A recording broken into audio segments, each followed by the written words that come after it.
Hello, and welcome to the Middle Colonies by Pablo, Carla, and Kate. Now, because the Middle Colonies are some of the most diverse colonies in all the 13, there are four states you could be from and various religions you could become a part of. In New York, you might be Jewish. In Pennsylvania, you might be a Quaker. In New Jersey, you might be a Presbyterian.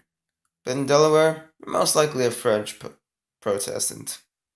But let's not focus on the differences here. Let's focus on the similarities, so I can get an A. I'm sure you're wondering what one important factor of colonizing, and that's how do I make any money? Well, in the middle colonies there are various ways to make money. Because of our rich and fertile soil, well, you could go into farming and grow wheat because the middle colonies are one of the biggest exports for wheat, and that's why we were called the breadbasket. You could go into shipbuilding and help with trade.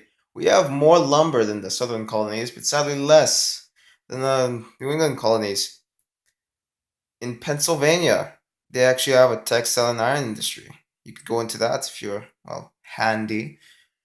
And there's also just regular trade. These are all great ways to make money in the middle colonies.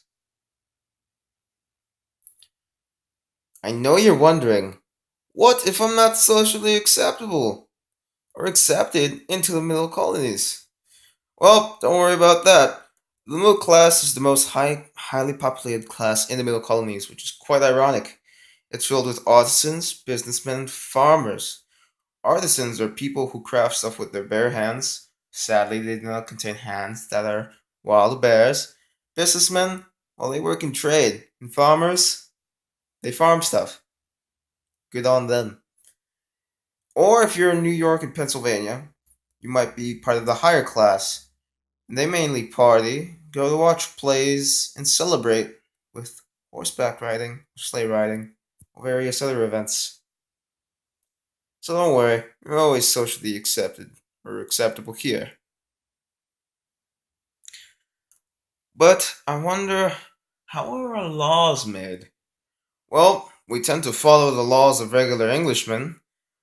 You could either do that by moving to New York or New Jersey and becoming under the direct rule of the king, which is a royal government, or you could move to Pennsylvania and Delaware to more of a proprietary government, where we elect an assembly, then we elect officials, and our laws get made that way, but they have to be approved by the king because we don't want to be naughty.